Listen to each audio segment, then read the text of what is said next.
역대상 5장은 르우벤, 갓, 므낫세 반지파의 자손에 대해서 알려줍니다.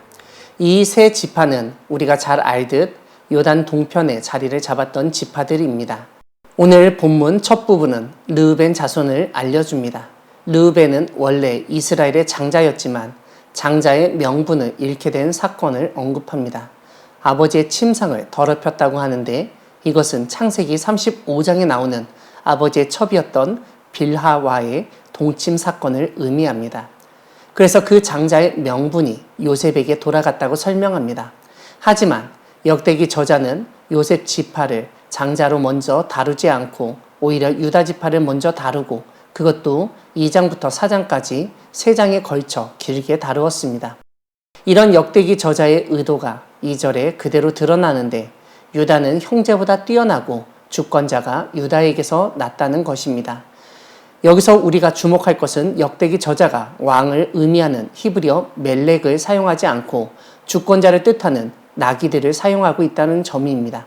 이것은 역대기 저자가 그 당시 사람들에게 이스라엘의 왕은 여호와 하나님이라는 점을 강조하기 위한 것임을 알 수 있습니다. 아무튼 장자의 명분은 요셉에게 있었지만 장자라는 타이틀은 르우벤이 가지고 있었다는 것을 드러내듯 3절에서 르우벤을 장자라고 부르고 있습니다. 오늘 본문을 보면 역대기 저자가 유다와 경쟁할 수밖에 없는 장자 르우벤과 장자의 명분을 가진 요셉을 크게 강조하지 않고 무시하듯 간략하게 설명하고 있다는 점을 알 수 있습니다. 더군다나 6절은 르우벤 자손의 지도자였던 부에라가 아수르 왕 디글랏 빌레셀에게 사로잡혔다고 설명합니다. 이것은 요셉 지파가 중심이 된 북이스라엘이 아수르에 멸망당한 것과 연계해서 두 지파가 아수르에 사로잡혔지만 유다 지파는 그렇게 아수르에게 사로잡히지 않았다는 자랑으로 볼 수 있습니다. 오늘 본문 두 번째 부분 11절부터는 갓 자손의 족보를 알려줍니다. 갓 자손은 르우벤 사람을 마주대하여 바산 땅에 거주하였다고 언급하는데 이것은 10절에서 르우벤이 길르앗 동쪽 온 땅에 거주한 것을 전제로 한 설명입니다. 16절은 갓 족속이 바산 길르앗과 사론의 모든 들에 거주하였다고 알려줍니다. 18절 이하에서는 요단 동편에 거하던 르우벤, 갓, 므낫세 반지파가 전쟁할 때 하나님께 기도하여 응답받고 사람 10만 명과 함께 많은 가축을 사로잡고 많은 사람을 죽였다고 알려줍니다. 오늘 본문 마지막 부분 23절에서 므낫세 반지파의 족보를 알려줍니다. 우리가 주목할 사실은 그들이 그 땅 백성의 신들을 가늠하듯 섬겨서 이스라엘의 하나님이 아수르 왕 불과 디글랏 빌레셀의 마음을 일으키셔서 르우벤과 갓과 므낫세 반지파를 사로잡아 옮겼다는 점입니다. 역대기 저자는 이렇게 설명함으로써 북이스라엘에 속한 지파들이 속절없이 멸망당하고 아수르에 사로잡힌 것과 그렇지 않은 유다를 비교하며 우월성을 강조한 것으로 보입니다. 사랑하는 광야교회 성도 여러분, 하나님은 윤리적이고 신앙적인 문제 때문에 장자의 명분도 옮기시고 지파와 나라를 심판하실 수 있는 분이십니다. 오늘 본문 2절은 역대상에 나오는 족보의 근본적인 목적 혹은 의도를 잘 알려줍니다. 유다는 형제보다 뛰어나고 주권자가 유다에게서 났다는 것입니다. 이것을 증명하는 가장 쉬운 방법이 다른 지파들과 유다 지파의 족보를 비교하는 것입니다.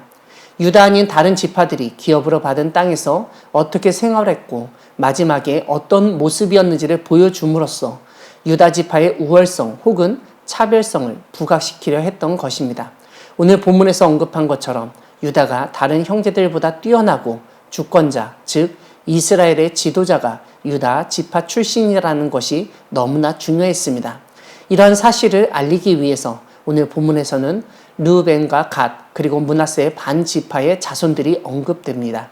일단 오늘 본문은 르우벤이 장자였다는 사실을 인정하면서도 아버지의 침상을 더럽히는 일로 장자의 명분을 요셉에게 빼앗겼다는 점을 지적합니다. 이것은 우리에게 두 가지 사실을 알려줍니다. 하나는 장자의 명분은 다른 아들에게 갈 수 있다는 사실이고 다른 하나는 장자의 명분을 그렇게 빼앗기게 된 것이 윤리적인 문제 때문이라는 사실입니다. 우리가 에서와 야곱의 팥죽 이야기에서 알 수 있듯 에서는 팥죽 한 그릇에 자신의 장자의 명분을 동생 야곱에게 팔았습니다. 그 이야기 역시 장자의 명분이 다른 아들에게 주어질 수 있다는 점을 잘 보여줍니다. 이런 점에서 이스라엘에서 장자의 명분은 얼마든지 다른 아들에게 주어질 수 있었던 것을 알게 됩니다. 이와 함께 르우벤이 장자의 명분을 상실하게 된 원인이 아버지의 침상을 더럽힌 일, 즉 도덕적인 문제였다는 점에서 장자라고 주장하기 위해서는 도덕적으로 흠결이 없어야 한다는 사실을 깨닫게 됩니다. 총신대 출신의 합동교단과 장신대 출신의 통합교단이 서로 한국교회 장자라고 주장하곤 합니다. 역대기에서 알려주듯 교회 수가 많고 성도 수가 많아 번성하는 것도 하나님의 축복일 수 있습니다. 하지만 그보다 오늘 본문이 알려주듯 장자라고 주장하기 위해서는 윤리적, 도덕적으로 흠이 없어야 합니다. 그런데 이러한 윤리적, 도덕적 문제는 신앙의 문제와도 연결됩니다. 오늘 본문 25절은 그들이 그들의 조상들의 하나님께 범죄하여 하나님이 그들 앞에서 멸하신 그 땅 백성의 신들을 간음하듯 섬겼다고 지적합니다. 그래서 하나님이 아수르 왕 불과 디글랏 빌레셀의 마음을 일으키셔서 르우벤과 갓과 므낫세 반지파를 사로잡아 옮겼다고 설명합니다. 이러한 설명 역시 그들의 신앙적, 윤리적 문제 때문에 심판당하였다는 점을 강조한 것입니다. 윤리적이며 신앙적인 범죄에 대해서 심판하실 수 있는 하나님을 두려워하며 흠없이 온전히 생활하도록 노력하며 하나님의 복과 은혜를 누리는 우리 모두가 되기를 소망합니다. 아멘.